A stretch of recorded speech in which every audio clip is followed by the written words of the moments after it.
It's time for a new adventure.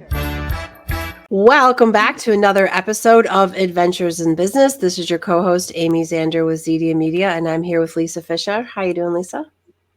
I'm good, Amy. How are you? Great. I recently went to the Holt Business Alliance networking event. I had never been to that one before. It's on the south side at Gravity Smokehouse. It's in the morning, so they put on a nice breakfast and coffee, and they had the sheriff there and superintendent stuff. So I was trying to be on my best behavior while I was there. But it was nice. I got to do a presentation about my brand archetypes, and I was invited by Missy Trudell of Paper Image. So that was really nice to experience a new networking group I'd never been to before. What about you? What have you been doing? Super cool. So Jungle Jane Mitchell, she has promotional products. She had her 30-year anniversary open house, and it was phenomenal. She hosted it at Ellie's Place, and she had vendors set up and support the community that came out to rally around her. But I just think it's so awesome to celebrate businesses in the Lansing area that are 30 plus years. You know, it just was a great opportunity to support Jane. So yeah, she was a sponsor of my first marketing summit, and she did a lot of the swag, and they're a multi-generational business too, because her son works with her, right? So yeah, excellent. All right. So what about you, Emily or Justin? What have you been doing around town? Justin, I'll let you go first. Well, we did the Izzo 5K run over the weekend. My 11-year-old daughter and I partook. It was freezing. It shouldn't be snowing in late April, but we had some flurries, which was great for not overheating. I'm definitely a middle-aged man who does not run 3 miles very often, so it was great.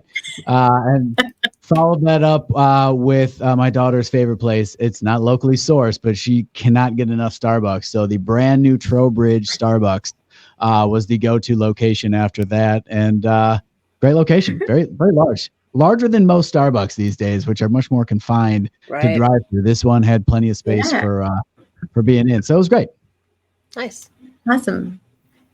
Yeah, I'll say recently in the Lansing area last week, I went to the MSU MPLP, which is Michigan's Political Leadership Program alumni dinner.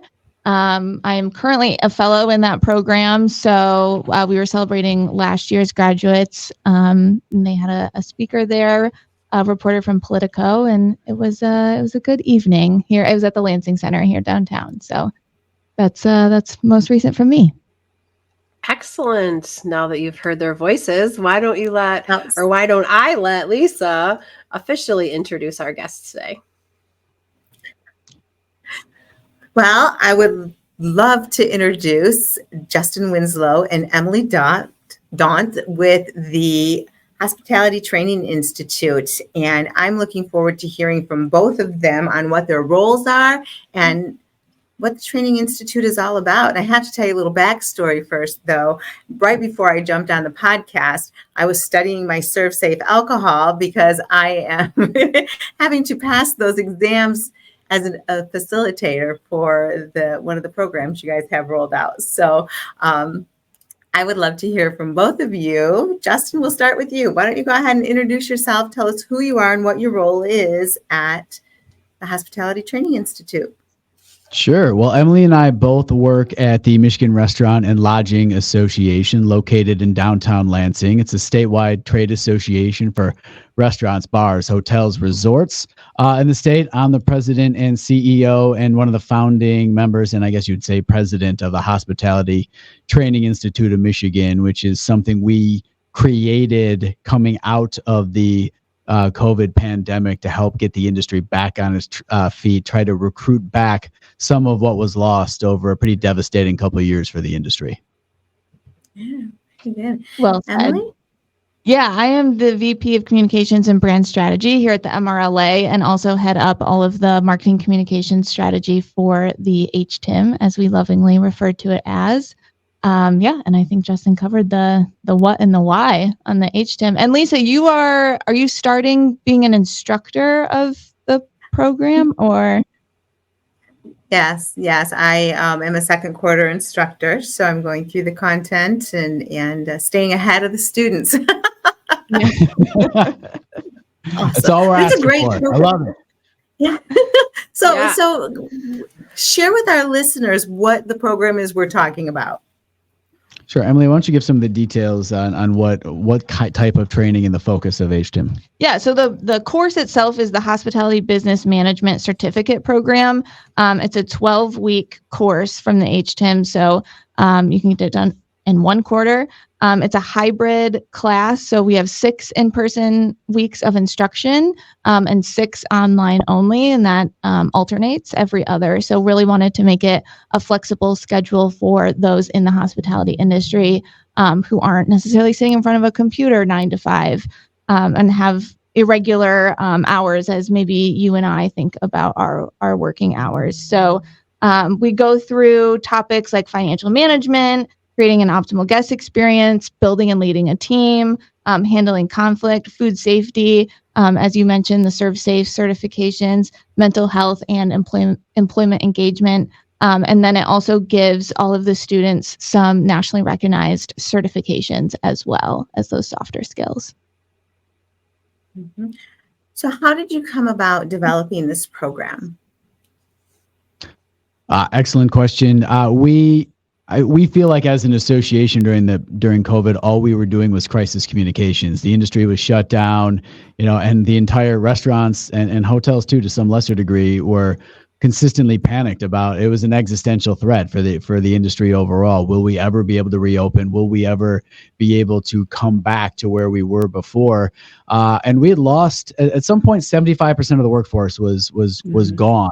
Many of them came back, but especially after the second shutdown, a lot just didn't. They found careers outside of this industry, and we found ourselves in a real workforce crisis point. So knowing that the industry needed to change and we needed to recruit back, we wanted to find ways to quickly professionalize the industry.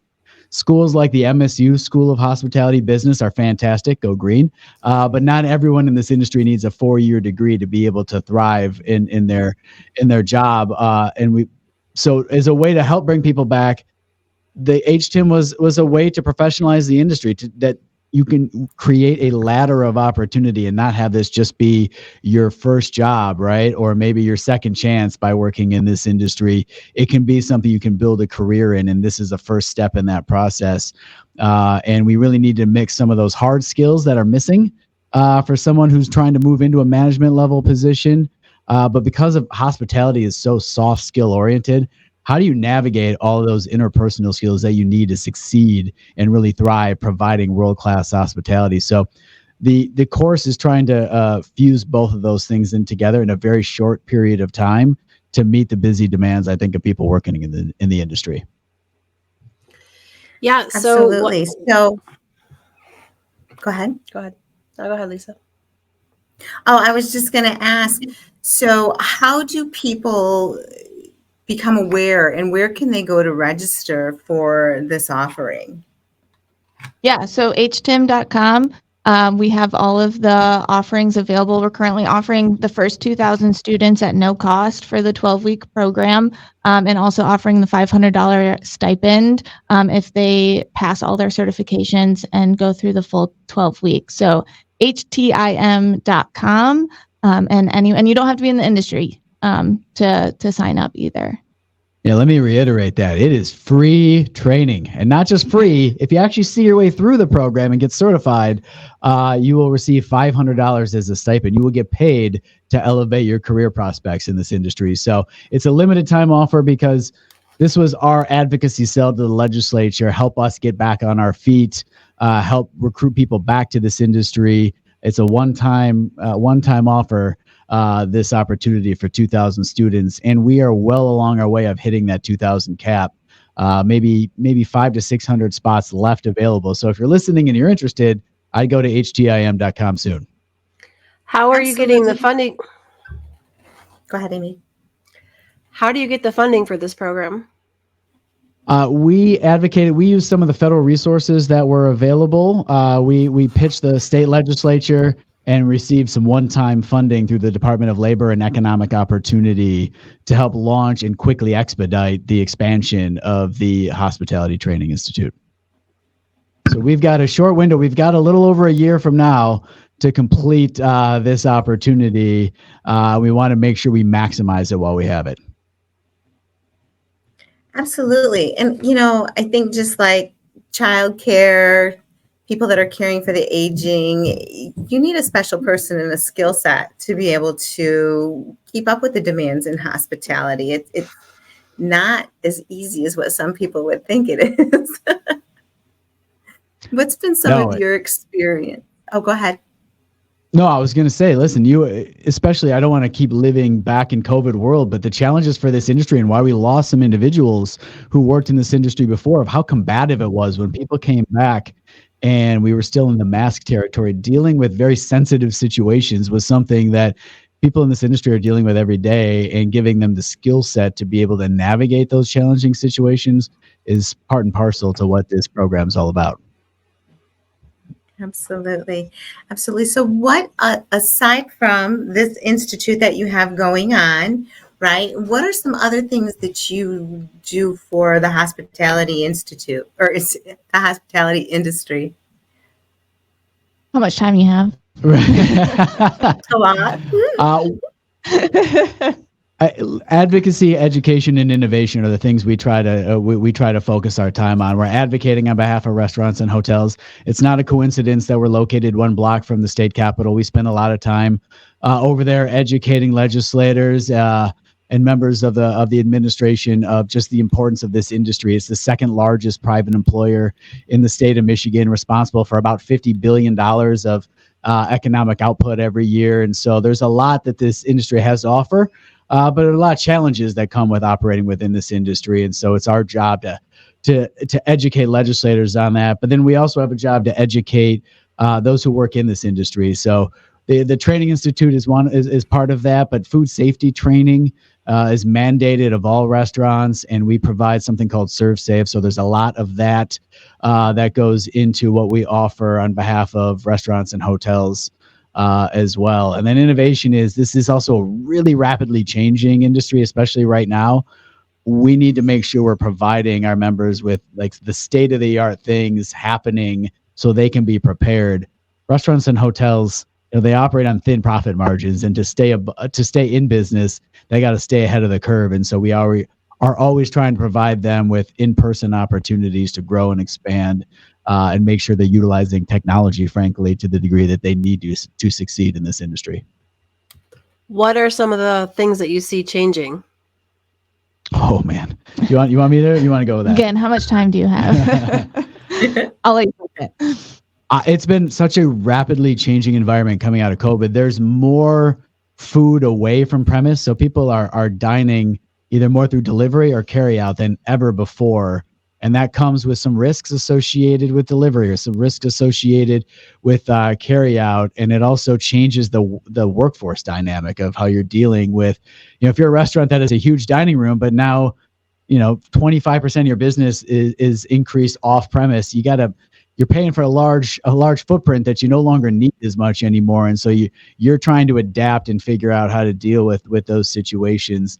And the fact that we are still operating with fewer individuals working in this industry than were before the pandemic. Michigan's one of the few states still smaller than it was before the pandemic, frankly, in terms of the total people working in restaurants and hotels. So still trying to build that up, which I guess is a way to come full circle to the Hospitality Training Institute of Michigan.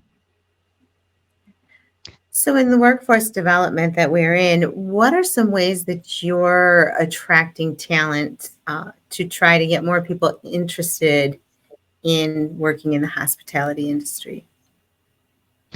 Yeah, I think outside of the HTIM, we also run programs through our Michigan Hospitality Foundation. The ProStart program is the largest it's ever been in Michigan. It's a 2-year high school program for juniors and seniors, where they learn about culinary, restaurant management. We host a competition each spring, which was just last month in Kalamazoo. We had over 400 competitors, and I think we're at 71 schools now across the state. We're at 84 schools actually now. We've expanded tremendously teaching the program, and are over 6,500 students in the class, which is just we're record numbers right now, which is great to hear. You were worried that maybe a future generation might be lost of people interested in working in hospitality, but we're larger than we've ever been right now, and created, and Emily should take pride in this, an award-winning PR campaign for the high school students. You want to talk a little bit about that? Yeah, so that was a couple years ago now. Curate Your Career in Hospitality was the campaign that we launched to grow ProStart and grow interest in the hospitality and tourism management component of a similar 2-year high school program, more specifically to hospitality hotels, but a similar program just starting here in Michigan. But yeah, Curate Your Career, where we showed all the different avenues that someone can take in Michigan's hospitality industry. It's not just serving tables, although that's a wonderful career as well. But finance, HR, marketing, all of those components are what make Michigan's hospitality industry thrive. So had a really intentional marketing campaign around that.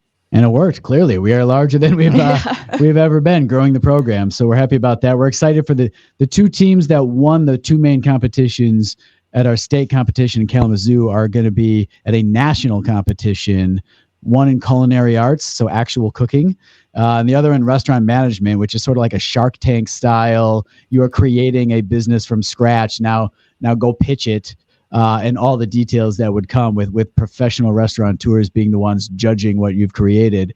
So Michigan is leading the nation. We are the reigning national champions in culinary from last year, hoping to defend that title this year. So we're excited and wish our two teams, one from Plymouth Canton, the other, I believe, from Grosse Pointe, are heading in the next week or so here to Baltimore for the big national competition. So we're excited for them. How fun. That sounds like super exciting. I feel like this was a Hospitality Training Institute podcast that we've now expanded into every single thing the MRLA does. So I'm sorry if we got a little too big too fast. But we're doing a lot over here and we're proud of it. But I think it all goes in hand, right? We need all components of it, much like you're doing, in order to keep our local alive and going, right? Our local industry moving and shaking and going forward, and awareness is key. So if parents or students know that these programs are available in the schools, it can spark more interest, because we do have a lot of tourism that we count on. And when we have the Sporting Authority has events coming into town, we need to have great places for people to come and stay and get served well and treated well. So I think it's very important. So thank you for sharing. Yeah. Well, absolutely. You mentioned your podcast. Do you want to talk a little bit about what that's about? Yeah, so it's a What's with the Pineapple podcast. The title of the podcast comes out of a lot of people asking us why our logo, as you can see in the background, if you're watching, is a pineapple, because I don't know if you know this, pineapples are not grown in Michigan. We've heard that quite a bit. Yeah. So it's a little bit of a cheeky play on that question that we get all the time, but we do it a couple episodes a month where we interview someone within the industry or topics around regulations within the industry. We have some segments we run through on industry news and news from our members, and it's we record in this room. Yes, we do. We try to keep it loose. Very good. So pull it back around to HTIM, right, to the Institute training program you were wanting to talk about. What have you heard from the graduates from the first cohort that went through?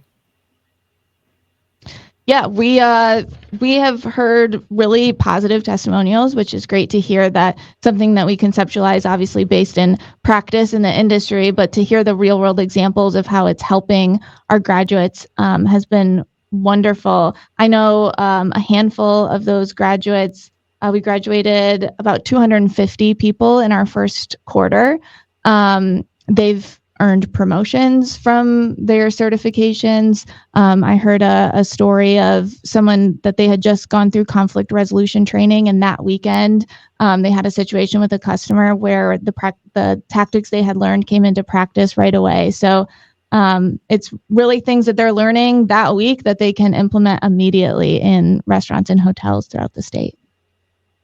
Yeah, we had 28 graduates in the first cohort out of the Lansing area, which was great. And one of our favorite stories is an assistant manager over at Bordeaux. Oh, yeah. Restaurant over on the west side within one of our well-known hotels over there, taking the course, one of our very first to take the course, getting certified, and then moving into a management position immediately following getting a certification. So sort of proof of the pudding right there locally. And we were proud to put him up when we did a press conference earlier this year. He was front and center talking about the Training Institute. So it's good to see.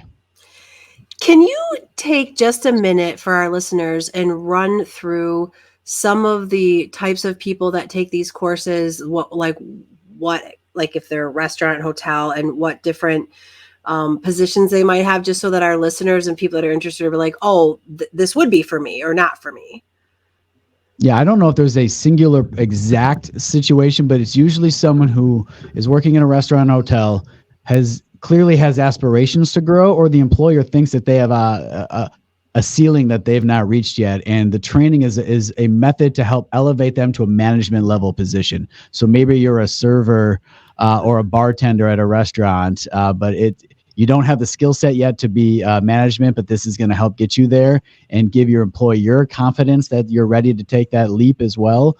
And that level of responsibility increase, similar with a hotel. Maybe you're a front desk clerk who has shown real potential to grow. It's a way to grow and keep that employee there at that establishment, and and hopefully give them the skill sets they need to succeed.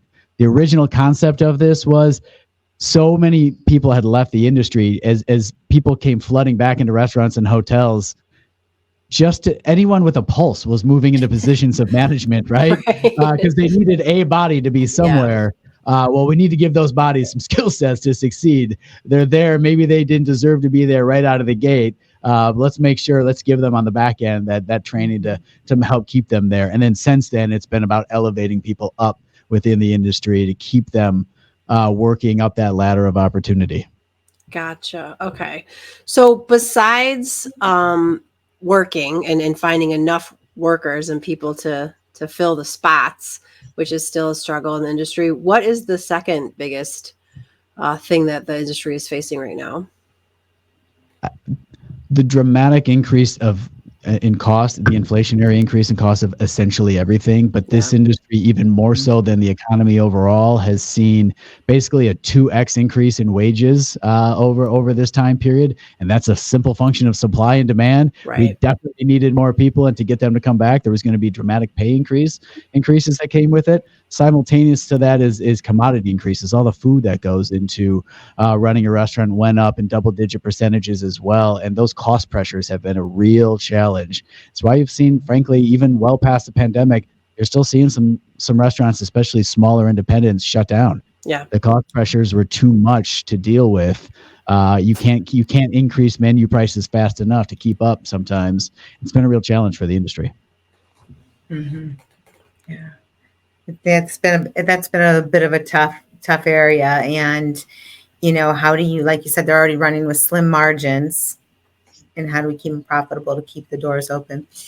Yeah. So what has been one of the biggest challenges that you have faced with the program itself? What the Hospitality Training Institute, what's been one of the biggest hurdles? That's a good question. You want to take it? Okay. I think we're all learning this on the fly ourselves, right? We know the industry really well. We teach Serve Safe, which is a simplified food safety training course, going full force into us being what's essentially a licensed proprietary school. Has been a learning experience for us too. We have seen a lot of interest in this course, a lot of people applying to be in, very large numbers right out of the gate. Keeping the retention side of the equation, when you're talking often about a younger cohort of students, has been something that we are working through. We're proud by how many people we've graduated, but we know we've got work to do if we're going to get 2,000 graduates through this program in the next year or so. So we know there's demand out there. We're still fine-tuning to make sure we're meeting that demand properly with the right kind of supply. Emily, did you want to add to that? That's what I was going to say. I just didn't know how detailed he wanted to get. So excellent. Well, and I think, like you said, we're in we have staff shortages. It's a busy time of year. finding time to be able to balance everything that we have on our plate is important in thinking of the long game. What happens when we come out on the other side of this and the value of investing in it. So I can see where that can be a challenge. When you start thinking about the other people that have signed up to take this course that are not exactly in hospitality management, there's just kind of maybe feeling it out, or they've heard the program, they have some interest. What would be your advice to those that are not that are taking this class? I think, and that was something I was going to add to when we talk about our target demographic, or the main demographic that is currently in classes, we're frankly kind of surprised at how many outside of the industry, or maybe they were in the industry 5, 8, 10 years ago, looking to get back in, because it is a bit of a different world in hospitality post-COVID. We're seeing quite a few people coming back into the industry by way of HTIM training. So advice-wise, I would say lean into it, lean into the peers that you have in your classrooms, which I think we maybe have, I know this is a Lansing specific podcast, but we have 20 classes all across Michigan. Wait, we're having a breakdown in your mic. You sound like a robot, like Darth Vader. Both of us, or just really Emily? Just Emily. Just Emily. Say something again, Emily. Hello. Yeah, now that sounds good. You might want to just say that whole segment over again, because it got really garbled. I was really on a roll there. You were, and I'm sorry. That's why I wanted to. Yeah. Okay. Action. Yeah, it's tough to get back into it. What's the advice? Okay. Yeah, I was going to add to what Justin said earlier when we talked about the main demographic that is taking the classes right now. We are pretty surprised by the amount of people who are not in the industry, or were in the industry maybe 5-10 years ago, who have enrolled in this class. And I think it's a great opportunity for people to learn about the industry now, because it's a different industry post-COVID, and looking to get back into it because there is so much opportunity. So advice I would say is lean into the peers in your class, because most of them are in the industry, to find a career there, I think. And our instructors, most of them have experience within the hospitality industry itself. So tons of networking opportunities. And if you want to be in this industry, there's a place for you. I can guarantee that. I don't know if there's a better time ever to get back into this industry right now, right? We talked about wages dramatically increasing. At the same time, operators are not open to the same degree that they were before. Hours are not as late in most cases as they were before. So you have a tighter time frame. I know sometimes the hours of this industry are not 9 to 5, and that can be challenging for some. Well, there's a lot fewer places open to midnight and 2 a.m. than they used to be, and open fewer overall days. You might get a better schedule coming back to this industry, and certainly better pay than you've ever had before, and let HTIM get you the professional training you need. Yeah, I know this isn't exactly the demographic you're looking for, although you were talking about the program with the high school students, but I've always been the opinion that everybody should work in the hospitality industry at least once in their life, whether your first job was working at McDonald's or a hotel or something like that. It really gives you some good experience about working with people and working in high pressure situations and fast paced, and that conflict resolution, or just how to deal with all kinds of different people. Both of my teenagers, their very first jobs were in restaurants, and we did that on purpose. We're like, yep, you need to go work at a restaurant, see how this works. And Lisa and I are both from that world too. I owned a restaurant. She managed restaurants. So we have quite the experience with that. And so for some parents that are listening to this show, or thinking that if they have older children who are not quite sure what they want to do or something, get them into a restaurant for a summer job or something like that, and see if they like it. Can we just cut that entire monologue and use that in our next podcast? That was fantastic. Sure, absolutely. Our testimonial. Yeah, that was perfect. Yeah, it's true. And I don't know. I mean, you can tell if you go out to eat or somewhere with friends who maybe haven't worked in the hospitality industry, and they can be not as understanding to the staff or things like that, or ask for ridiculous things from the menu or like that kind of thing. And I'm like, oh, no. That's not how this is done. I think you can always tell based on who pre-busses their table for their server or not. Amen. I think that's the key indicator.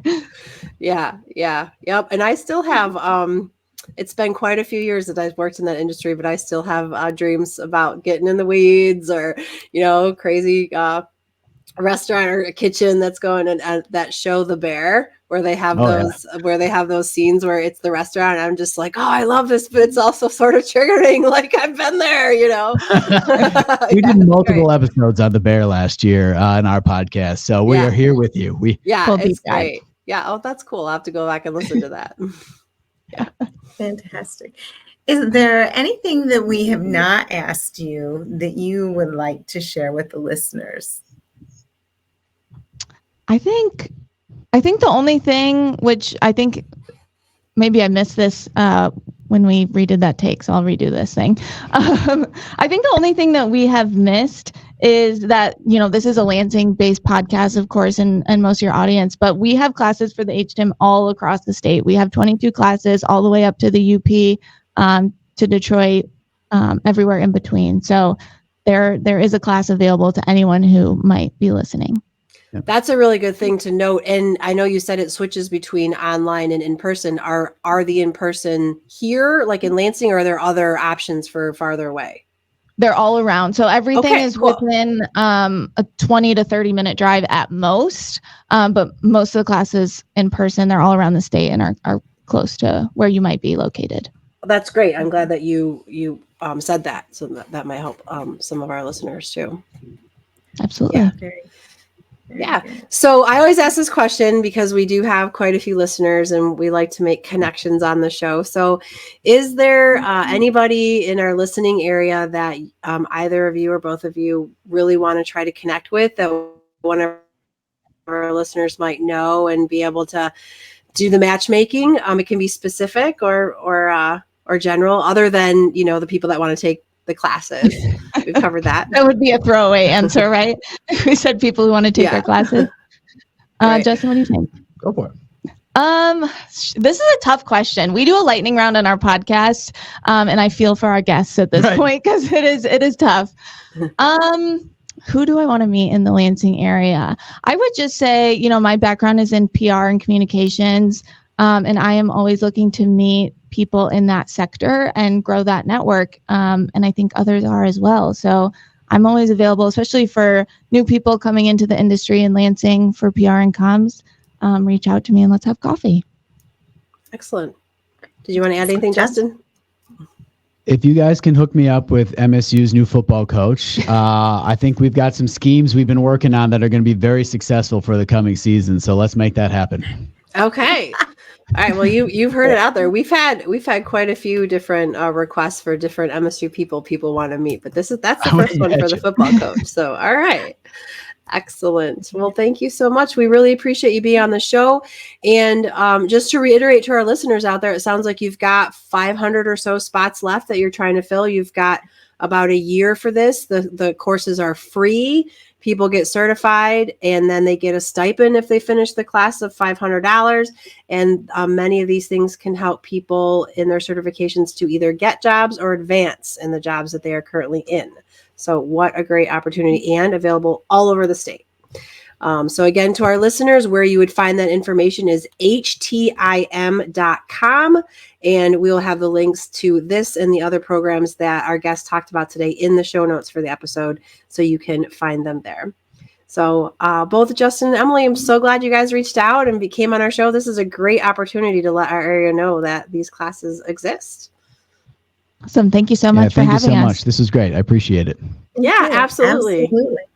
Oh, just as a little caveat, some people attending my session, they heard about it through the Food Network. So you must, Emily, if you're doing the marketing, two of them out of the 11 that were there said Food Network was where they heard about the program. All right. Good to know. National. Marketing and comms working. Yes, We're national everywhere. reach, right? Yeah. Excellent, excellent. And thank you to our listeners for joining us on another episode of Adventures in Business. If you decide to pursue anything at the HTIM, you will have your own adventure in business coming up soon after you get certified.